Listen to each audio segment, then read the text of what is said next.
Hello students, welcome to Azad institute. Azad institute की इस live class में आप सभी का स्वागत है। तो स्टूडेंट्स, आज के क्लास में हम लोग करेंगे मॉडल सेट। साइंस के सेट 4 है ये, ठीक है। हम लोगों ने 3 तक का क्वेश्चन कर लिया था, ठीक है।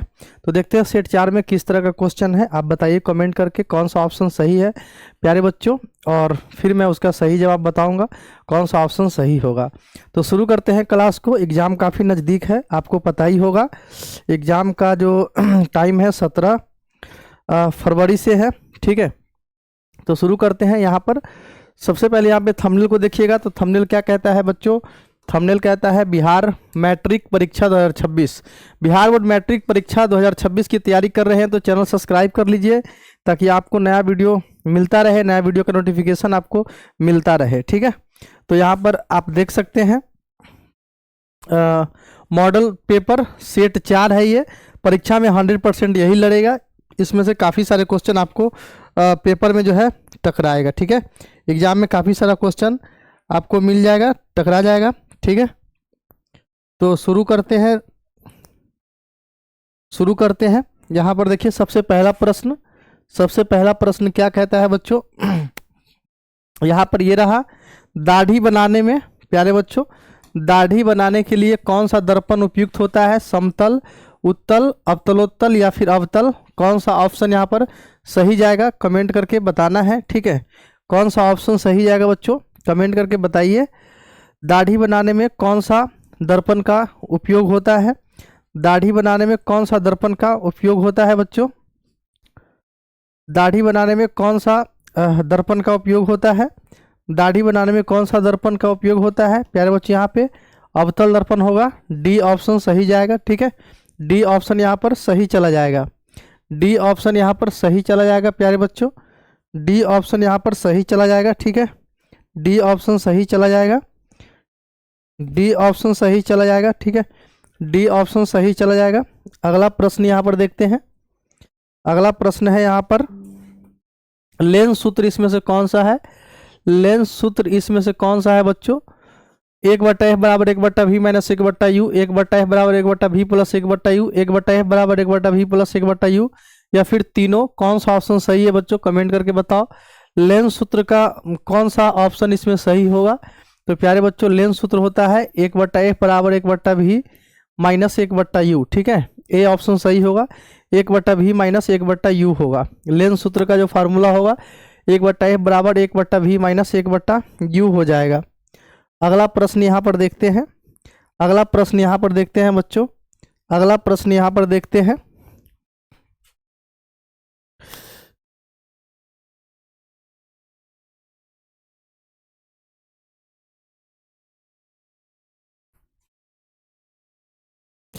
गोलीय दर्पण की फोकसांतर एवं वक्रता त्रिज्या के बीच संबंध है। गोलीय दर्पण की फोकस और वक्रता त्रिज्या में क्या संबंध है बच्चों? F बराबर r/2, 2f बराबर 1/r, या फिर 2r बराबर 1/f, या फिर इनमें से सभी? तो बच्चे यहाँ पर देख रहे हैं f बराबर क्या होता है?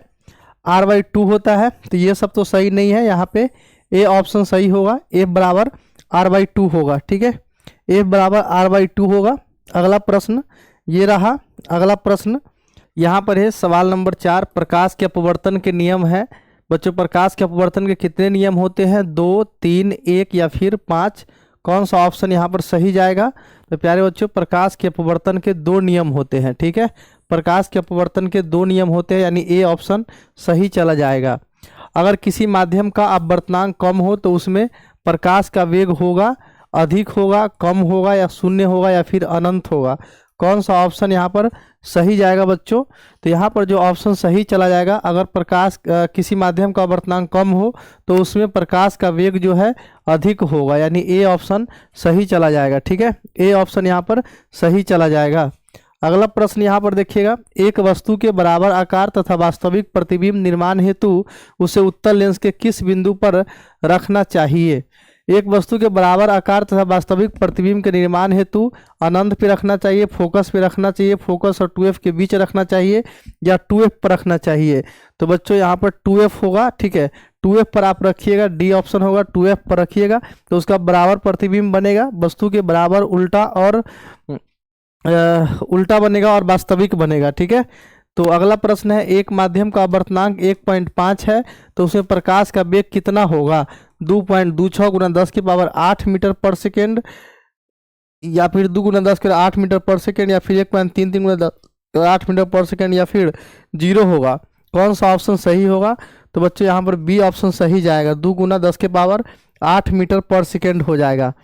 नेत्रदान में मानव नेत्र का कौन सा हिस्सा दान होता है? नेत्रगोलक, या फिर दृष्टि पटल, या फिर नेत्र लेंस, या फिर कॉर्निया? कौन सा ऑप्शन यहाँ पर सही होगा?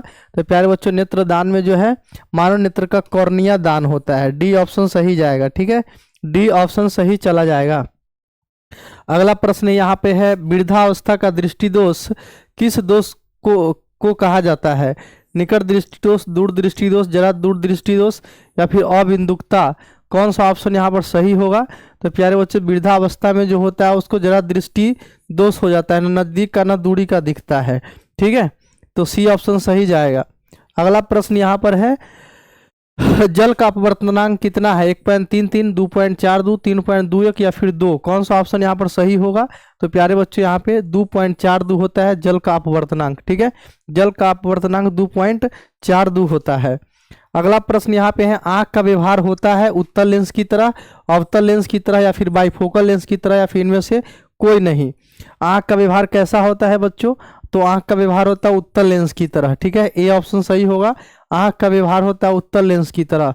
मानव नेत्र में किस प्रकार का लेंस पाया जाता है? अवतल लेंस, उत्तल लेंस, बाइफोकल लेंस, या फिर सभी लेंस? कौन सा ऑप्शन सही होगा? तो प्यारे बच्चों, मानव नेत्र में उत्तल लेंस पाया जाता है, बी ऑप्शन सही जाएगा। मानव नेत्र में उत्तल लेंस पाया जाता है। ठीक है, यानी कि बी ऑप्शन सही होगा। सामान्य दृष्टि के वयस्क के लिए सुस्पष्ट दर्शन की अल्पतम दूरी लगभग होती है 25 मीटर, 25 सेंटीमीटर, अनंत, या फिर 75 सेंटीमीटर? तो प्यारे बच्चों, किसी भी व्यक्ति का आंख जो है न्यूनतम 25 सेंटीमीटर तक की दूरी तक देख सकता है, यानी बी ऑप्शन सही होगा। इससे ज़्यादा नज़दीक करिएगा तो नहीं दिखेगा। ठीक है, अगला प्रश्न है यहाँ पर, नेत्र द्वारा किस वस्तु का कैसा प्रतिबिंब बनता है? वास्तविक, उल्टा तथा छोटा, वास्तविक उल्टा तथा बहुत बड़ा, आभासी सीधा तथा छोटा, आभासी सीधा तथा बड़ा? यहाँ पर कौन सा ऑप्शन सही जाएगा बच्चों? तो नेत्र द्वारा जो प्रतिबिंब बनता है वास्तविक, उल्टा तथा छोटा बनता है, यानी ए ऑप्शन सही जाएगा। ठीक है, ए ऑप्शन सही चला जाएगा। अगला प्रश्न यहाँ पर देखते हैं, निकट दृष्टि दोष दूर करने के लिए चश्मे में किस लेंस का व्यवहार होता है? उत्तल लेंस, अवतल लेंस, बाइफोकल लेंस, या फिर सभी? कौन सा ऑप्शन सही होगा? तो बच्चों, निकट दृष्टि दोष दूर करने के लिए अवतल लेंस का उपयोग किया जाता है। ठीक है, चश्मा में अवतल लेंस लगी होती है। ठीक है, अगला सवाल यहाँ पर है, किस रंग का विचलन न्यूनतम होता है? लाल का, बैगनी का, काला का, या फिर हरा का? कौन सा ऑप्शन यहाँ पर सही होगा? तो प्यारे बच्चे, यहाँ पर जो ऑप्शन सही होगा, ए ऑप्शन सही होगा। लाल का जो है विचलन सबसे कम होता है और बैगनी का विचलन सबसे अधिक होता है। स्पेक्ट्रम प्राप्त करने के लिए किसका उपयोग होता है? प्रिज्म का, वर्णपट का, त्रिभुज का, या फिर विक्षोभ का? कौन सा ऑप्शन सही होगा? तो प्यारे बच्चों, स्पेक्ट्रम प्राप्त करने के लिए प्रिज्म का उपयोग होता है, यानी ए ऑप्शन सही होगा। ठीक है, अगला प्रश्न है, निम्नलिखित में से कौन सा मात्रक वाट के बराबर है? मीटर पर सेकेंड, न्यूटन पर सेकेंड, न्यूटन पर मीटर, जूल पर सेकेंड? कौन सा ऑप्शन सही है? प्यारे बच्चे, यहाँ पर डी ऑप्शन सही होगा, जूल पर सेकेंड को वाट भी बोला जाता है। अगला प्रश्न है, यहाँ पे लघुपथन के समय विद्युत धारा का मान बहुत कम हो जाता है, समान नहीं रहता है, बहुत अधिक बढ़ जाता है, या फिर न बढ़ता है और न घटता है? कौन सा ऑप्शन यहाँ पर सही होगा? तो प्यारे बच्चों, लघुपथन के समय विद्युत धारा का मान अचानक बहुत अधिक बढ़ जाता है, यानी सी ऑप्शन सही होगा। अगला प्रश्न है, घरेलू उपयोग के लिए विद्युत की आपूर्ति होती है 220 वोल्ट 30 हर्ज, 320 वोल्ट 50 हर्ज, 222 वोल्ट 50 हर्ज, 220 वोल्ट 50 हर्ज? कौन सा ऑप्शन यहाँ पर सही होगा? प्यारे बच्चों, यहाँ पे डी ऑप्शन सही होगा, 220 वोल्ट 50 हर्ज का विद्युत चाहिए। अगला प्रश्न है, घरेलू वायरिंग में 3 टेर होते हैं, 3 टेर होते हैं, गर्म, ठंडा और अर्थ। इन तारों 3 तार होते हैं ना, 3 तार होते हैं, यहाँ पे 3 तार होगा। गर्म, ठंडा और अर्थ, इन तीनों तारों के रंग होते हैं हरा, पीला और काला, उजला, लाल और नीला, बैगनी, हरा और नीला, लाल, काला और हरा? कौन सा ऑप्शन सही होगा? तो प्यारे बच्चों, लाल होता है, काला होता है और हरा होता है, यानी कि डी ऑप्शन सही होगा। ठीक है, डी ऑप्शन सही होगा। स्विच लगाए जाते हैं नरम तार पे, गर्म तार पे, और भी दोनों, इनमें से कोई नहीं? कौन सा ऑप्शन यहाँ पर सही होगा? तो प्यारे बच्चों, यहाँ पे गर्म तार पे, बी ऑप्शन सही होगा। ठीक है, बी ऑप्शन सही चला जाएगा। अगला प्रश्न है, विद्युत फ्यूज दुर्घटना से रक्षा करता है लघुपथन से, अतिभारण से, लघुपथन और अतिभारण दोनों से, या इनमें से कोई नहीं। कौन सा ऑप्शन सही होगा? तो बच्चों यहाँ पर सी ऑप्शन सही चला जाएगा, लघुपथन और अतिभार दोनों से। ठीक है। अगला प्रश्न, सौर ऊर्जा को विद्युत ऊर्जा में बदलने वाला उपकरण है सौर कलेक्टर, सौर कुकर, सौर सेल, जनरेटर। कौन सा ऑप्शन यहाँ पर सही होगा बच्चों? कमेंट करके बताना है। तो यहाँ पर जो है सी ऑप्शन सही होगा। ठीक है, सौर सेल उसको बोलते हैं। ठीक है, सौर सेल, सौर ऊर्जा को विद्युत ऊर्जा में बदलने वाली युक्ति को सौर सेल बोलते हैं। पवन ऊर्जा संयंत्र की एक प्रमुख सीमा है, यह प्रदूषण फैलाता है, इसमें ईंधन की अधिक खपत होती है, यह केवल उन स्थानों पर काम करता है जहां निरंतर तेज हवा बहती है, यह गैर नवीकरणीय स्रोत है। कौन सा ऑप्शन यहाँ पर सही होगा? तो प्यारे बच्चे यहाँ पर सी ऑप्शन सही होगा, यह केवल उन स्थानों पर काम करता है जहां निरंतर तेज हवा बहती है। ठीक है। अगला प्रश्न, 1 माइक्रो एम्पियर के तुल्य कितना विद्युत धारा होती है? 10 की पावर -3 एम्पियर, 10 की पावर -6 एम्पियर, 10 की पावर 6 एम्पियर, या फिर 10 की पावर 2 एम्पियर। कौन सा ऑप्शन सही होगा? तो बच्चों यहाँ पे 10 की पावर -6 एम्पियर यानी बी ऑप्शन सही होगा। वोल्टता V1 पर शक्ति P1 का एक प्रतिरोधक वोल्टता V2 पर शक्ति P2 के प्रतिरोधक की श्रेणी में जुड़ा है। समतुल्य प्रतिरोध होगा V1² बटे P1, V2² बटे P2, P1² बटे V1 प्लस P2² बटे V2। इन सब में से कौन सा ऑप्शन यहाँ पर सही होगा? P1 प्लस P2 बटे V1 प्लस V2 के होल स्क्वायर, P1 बटे V1² प्लस P1 बटे V2 P2 बटे V2²। ये कौन सा ऑप्शन यहाँ पर सही होगा? तो बच्चे यहाँ पर ए ऑप्शन सही चला जाएगा। ठीक है, V1² बटे P1 प्लस V2² बटे P2 होगा। अगला प्रश्न, कौन सा पदार्थ बिना ज्वाला के जलता है? लकड़ी, कोयला, प्लास्टिक, संगमरमर। कौन सा ऑप्शन यहाँ पर सही होगा बच्चों? कमेंट करके बताना है। तो यहाँ पर बी ऑप्शन सही होगा। ठीक है, कोयला बिना ज्वाला के जलता है। ठीक है। अगला प्रश्न, चीनी का रासायनिक सूत्र है C6H12O6 CuSO4 C12H22O12 C12H22 या फिर O11। कौन सा ऑप्शन यहाँ पर सही होगा प्यारे बच्चों? तो चीनी का जो सूत्र है वो कितना होता है? C12H22O11 यानी डी ऑप्शन सही होगा। अगला प्रश्न, रासायनिक अभिक्रिया के दौरान किसी पदार्थ में ऑक्सीजन का ह्रास होता है तो क्या कहलाता है? उपचयन, ऑक्सीकरण, अपचयन, या फिर ए और बी दोनों। कौन सा ऑप्शन यहाँ पर सही होगा? प्यारे बच्चे यहाँ पर सी ऑप्शन सही चला जाएगा। ठीक है, अपचयन होगा, अपचयन होगा। अगला प्रश्न, बैटरी अम्ल क्या है? हाइड्रोक्लोरिक अम्ल, सल्फ्यूरिक अम्ल, टॉर्टरिक अम्ल, या फिर लैक्टिक अम्ल। बैटरी अम्ल क्या है बच्चों? बैटरिक अम्ल जो होता है वो सल्फ्यूरिक अम्ल होता है, यानी बी ऑप्शन सही होगा। अगला प्रश्न है, बुझा हुआ चूना COH का whole twice, CuSO4, ZnSO4, CaCO3। बुझा हुआ चूना का सूत्र कौन सा है? कौन सा ऑप्शन सही है बच्चों? COH का होल ट्वाइस यानी ए ऑप्शन सही होगा, ए ऑप्शन सही चला जाएगा। प्राकृतिक सूचक है, चूना है, NaCl है, हल्दी है, संगमरमर है। प्राकृतिक सूचक कौन सा है प्यारे बच्चों? तो बच्चों प्राकृतिक सूचक है हल्दी, यानी सी ऑप्शन सही होगा। ठीक है, सी ऑप्शन सही होगा, प्राकृतिक सूचक है हल्दी। ठीक है। अगला प्रश्न है यहाँ पे, किस विलयन का उपयोग दीवारों की सफेदी करने के लिए किया जाता है? H2SO4 COH का whole twice, K2SO4 into L2SO4 का होल थ्राइस इंटू 24H2O या NaOH। कौन सा ऑप्शन यहाँ पर सही होगा बच्चों? यहाँ पर बी ऑप्शन सही जाएगा, COH का होल ट्वाइस। ठीक है, COH का होल ट्वाइस। अगला प्रश्न, चींटी के डंक में कौन सा अम्ल होता है? एथेनोइक अम्ल, मैथेनोइक अम्ल, एसिटिक अम्ल, या फिर मैलिक अम्ल। कौन सा ऑप्शन यहाँ पर सही होगा? प्यारे बच्चे चींटी के डंक में मैथेनोइक अम्ल होता है, बी ऑप्शन सही चला जाएगा। दर्द और जलन का अनुभव होता है, यह अम्ल मैथेनोइक अम्ल, एथेनोइक अम्ल, हाइड्रोक्लोरिक अम्ल या सल्फ्यूरिक अम्ल के कारण होता है। कौन सा ऑप्शन सही होगा? ए ऑप्शन सही होगा। ठीक है, मैथेनोइक अम्ल के कारण। ठीक है, मैथेनोइक अम्ल, मैथेनोइक अम्ल। अगला प्रश्न, किसके कारण अम्ल वर्षा होती है? CO2, H2SO4, SO2 या फिर ए और बी दोनों। कौन सा ऑप्शन यहाँ पर सही होगा? तो प्यारे बच्चों यहाँ पर सी ऑप्शन सही होगा, SO2 के कारण। ठीक है, SO2 के कारण। टूथपेस्ट कैसा होता है? अम्लीय होता है, लवणीय होता है, ए और बी दोनों, या फिर क्षारीय। टूथपेस्ट कैसा होता है बच्चों? टूथपेस्ट कैसा होता है? टूथपेस्ट कैसा होता है? तो बच्चों यहाँ पे क्षारीय होता है, टूथपेस्ट क्षारीय होता है। ठीक है, टूथपेस्ट क्षारीय होता है। मिल्क ऑफ मैग्नीशिया का पीएच मान होता है 9.5, 10.5, 11 या फिर 7.5। कौन सा ऑप्शन सही होगा? प्यारे बच्चों यहाँ पे बी ऑप्शन होगा, 10.5 होता है मिल्क ऑफ मैग्नीशिया का पीएच मान। ठीक है, याद रखिएगा 10.5। जीवन शक्ति का सिद्धांत किसने दिया था? वर्जिलियस ने 1815 ईस्वी में, रॉबर्ट हुक 1830 ईस्वी में, फ्रैंकलिन ने 1814 ईस्वी में, या इनमें से कोई नहीं? कौन सा ऑप्शन यहाँ पर सही होगा प्यारे बच्चों? यहाँ पर ए ऑप्शन सही होगा, वर्जिलियस ने 1815 ईस्वी में। ठीक है, वर्जिलियस ने 1815 ईस्वी में। संगमरमर का रासायनिक सूत्र क्या है? C12H22O11 CaCO3 CSO4 5H2 या फिर NaHCO3। संगमरमर का रासायनिक सूत्र कौन सा है बच्चों? संगमरमर का रासायनिक सूत्र है होता है CaCO3। कैल्शियम कार्बोनेट को ही तो संगमरमर बोलते हैं।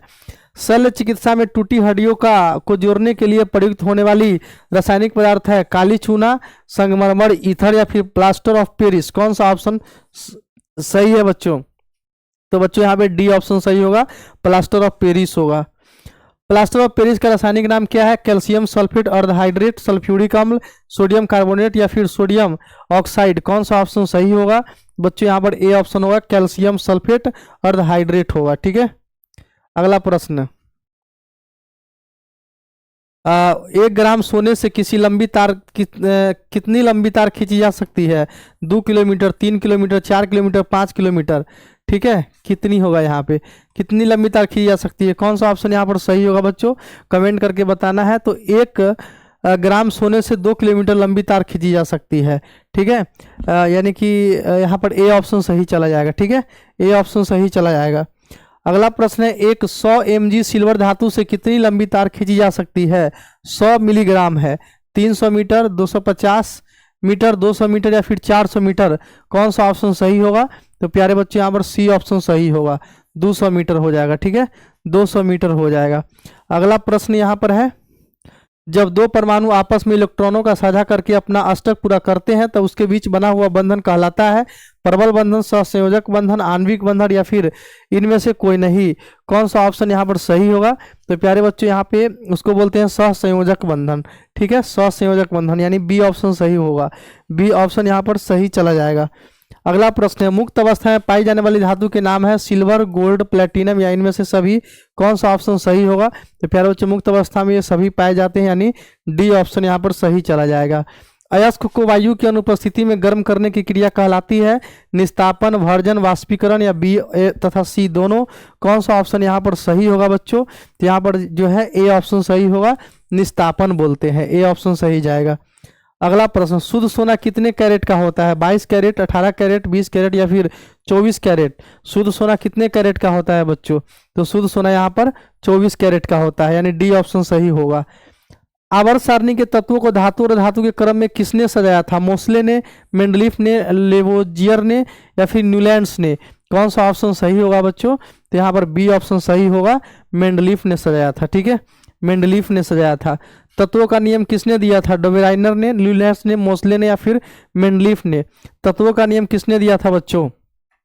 तो प्यारे बच्चों तत्वों का नियम जो दिया था वो है मेंडलीफ ने। ठीक है, मेंडलीफ ने, डी ऑप्शन सही होगा, तत्वों का नियम दिया था मेंडलीफ ने। ठीक है, तत्वों का नियम किसने दिया था? मेंडलीफ ने। अगला प्रश्न है यहाँ पे, वर्ग 18 के तत्व है उत्कृष्ट गैस, क्षारीय गैस, मृदा क्षारीय धातु या इनमें से कोई नहीं। कौन सा ऑप्शन सही होगा? तो प्यारे बच्चों उत्कृष्ट गैस है वर्ग 18 के तत्व। ठीक है, उत्कृष्ट गैस है। अगला प्रश्न यहाँ पर देखते हैं, एल्युमिनियम के प्रमुख अयस्क है, बॉक्साइट है, कोरंडम है, क्रायोलाइट है या फिर इनमें से सभी। कौन सा ऑप्शन सही है बच्चों? यहाँ पे डी ऑप्शन होगा, इनमें से सभी हो जाएगा। ठीक है, अगला प्रश्न, जस्ता के प्रमुख अयस्क है जिंक ब्लेंड, कैलेमाइन या फिर जिंकाइट या फिर इनमें से सभी। कौन सा ऑप्शन यहाँ पर सही होगा प्यारे बच्चों? तो यहाँ पर होगा डी ऑप्शन, इनमें से सभी। जिंक ब्लेंड भी है, कैलेमाइन भी है और जिंकाइट भी है। अगला प्रश्न, हाइड्रा में क्या पाया जाता है? स्पर्शक, मुख, मस्तिष्क या इनमें से कोई नहीं। हाइड्रा में क्या पाया जाता है बच्चों? हाइड्रा में क्या पाया जाता है? हाइड्रा में स्पर्शक पाया जाता है, ए ऑप्शन सही होगा। अगला सवाल, अमीबा अपना भोजन कैसे पकड़ता है? कुटपात द्वारा, जीभ द्वारा, मुंह द्वारा, इनमें से सभी। कौन सा ऑप्शन यहाँ पर सही है बच्चों? कौन सा ऑप्शन सही होगा कमेंट करके बताना है। तो प्यारे बच्चों यहाँ पर ए ऑप्शन सही चला जाएगा, कुटपात द्वारा। ठीक है, कुटपात द्वारा। अगला प्रश्न, कौन उभयलिंगी जंतु है? अमीबा, पैरामीशियम, प्रोटाजोआ या फिर केचुआ। कौन उभयलिंगी जंतु है बच्चों? कमेंट करके बताओ कौन उभयलिंगी जंतु है। प्यारे बच्चों यहाँ पे डी ऑप्शन होगा, केचुआ होगा। ठीक है, केचुआ होगा, डी ऑप्शन।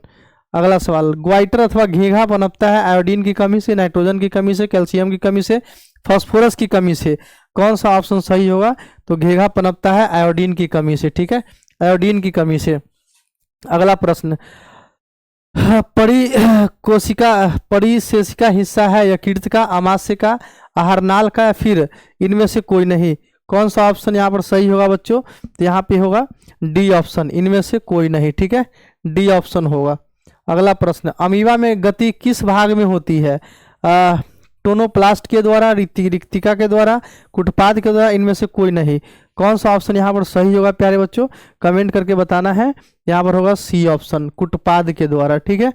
अगला प्रश्न, आरबीसी की जीवन अवधि होती है 145 दिन, 150 दिन, 120 दिन, या फिर 160 दिन? कौन सा ऑप्शन यहाँ पर सही है प्यारे बच्चों? आरबीसी की जीवन अवधि 120 दिन की होती है। स्टोमाटा के खुलने और बंद होने की क्रिया को कौन नियंत्रित करता है? रक्त द्वार कोशिकाएं, सखी कोशिकाएं, चालनी कोशिकाएं, या फिर मूलरोम? कौन सा ऑप्शन यहाँ पर सही होगा? तो बच्चों यहाँ पे ए ऑप्शन होगा, द्वार कोशिकाएं, ठीक है। अगला प्रश्न है, फ्लोएम ऊतकों द्वारा कार्बोहाइड्रेट का परिवहन होता है ग्लूकोज के रूप में, सुक्रोज के रूप में, प्रोटीन के रूप में, या फिर स्टार्च के रूप में? कौन सा ऑप्शन यहाँ पर सही होगा बच्चों? यहाँ पे होगा सुक्रोज के रूप में, बी ऑप्शन सही जाएगा। किसकी उपस्थिति के कारण रक्त लाल दिखाई देता है? हीमोग्लोबिन, बिलिरुबिन, ए और बी दोनों, इनमें से कोई नहीं? कौन सा ऑप्शन सही होगा? तो प्यारे बच्चों, रक्त जो लाल दिखाई देता है वो हीमोग्लोबिन के कारण दिखाई देता है, ए ऑप्शन सही होगा। पानी एवं घुलित खनिज को पौधों में हस्तांतरण होता है जाइलम नलिकाओं द्वारा, जाइलम तंतु द्वारा, या फिर फ्लोएम द्वारा, या फिर इनमें से सभी? कौन सा ऑप्शन सही होगा बच्चों? यहाँ पर जाइलम नलिकाओं द्वारा, ए ऑप्शन सही होगा। पौधों में खाद्य पदार्थों का हस्तांतरण किस रूप में होता है? स्टार्च, सुक्रोस, विटामिन, या फिर वसा? कौन सा ऑप्शन सही है? तो प्यारे बच्चों यहाँ पे बी ऑप्शन होगा, सुक्रोस के रूप में, ठीक है। अगला प्रश्न, हृदय के वेसमों की शीतलन कहलाता है डायस्टोल, सिस्टोल, हृदय संकुचन, या फिर तालबद्ध संकुचन? कौन सा ऑप्शन सही होगा? तो प्यारे बच्चों उसको बोलते हैं डायस्टोल, वेसमों का शीतलन क्या कहलाता है? डायस्टोल कहलाता है, ए ऑप्शन सही होगा, ठीक है, ए ऑप्शन सही जाएगा। अगला प्रश्न यहाँ पर है, पतियों में गैसों का आदान प्रदान कहाँ होता है? शिरा रंध्र से, मध्य शिरा से, या इनमें से कोई नहीं? कौन सा ऑप्शन सही होगा? तो प्यारे बच्चों, पतियों में रंध्र होता है, वहां से गैसों का आदान प्रदान होता है, बी ऑप्शन। हृदय से रक्त को संपूर्ण शरीर में पंप किया जाता है फेफड़ों द्वारा, अलिंदों द्वारा, निलय द्वारा, या फिर इनमें से सभी? कौन सा ऑप्शन सही होगा? तो प्यारे बच्चों, पूरे शरीर में निलय द्वारा होता है, ठीक है, निलय द्वारा होता है, ए ऑप्शन सही जाएगा, ठीक है। मानव हृदय का औसत प्रंकुचन दाब है लगभग 80 mmHg, 100 mmHg, 120 mmHg, 140 mmHg। प्रंकुचन दाब कितना होता है बच्चों? कमेंट करके बताओ, प्रंकुचन दाब कितना होता है? तो प्यारे बच्चों 120 mmHg होता है। 120 से ज़्यादा होगा तो हाइपरटेंशन होगा। प्रत्येक वृक्क में लगभग नेफ्रॉन पाए जाते हैं 20 लाख, 10 लाख, 5 लाख, या फिर 50 लाख? कितना पाया जाता है बच्चों? तो प्रत्येक वृक्क में जो है 10 लाख लगभग नेफ्रॉन पाया जाता है, 10 लाख। मूत्र में जल और यूरिया का प्रतिशत कितना होता है? 96%, 2%, 90 और 2, 80, 20, 94, 4? कौन सा ऑप्शन सही होगा बच्चों? ए ऑप्शन सही जाएगा। 96% जो है जल होता है और यूरिया 2% होता है। मूत्र का रंग पीला किसके कारण होता है? यूरोक्रोम के कारण, पित्त के कारण, लसिका, या फिर कोलेस्टोन? कौन सा ऑप्शन सही है बच्चों? ए ऑप्शन होगा, यूरोक्रोम के कारण होता है। कृत्रिम वृक्क किसे कहा जाता है? हीमोडायलिसिस को, डायलिसिस मशीन को, या फिर ए और बी दोनों, या फिर इनमें से सभी? कृत्रिम वृक्क किसको कहा जाता है बताओ? कौन सा ऑप्शन सही होगा बच्चों? हीमोडायलिसिस मशीन को बोला जाता है, ठीक है, डायलिसिस मशीन को बोला जाता है। अगला प्रश्न, मनुष्य का प्रमुख उत्सर्जन अंग निम्नलिखित में से कौन है? आमाशय, यकृत, छोटी आंत, या वृक्क?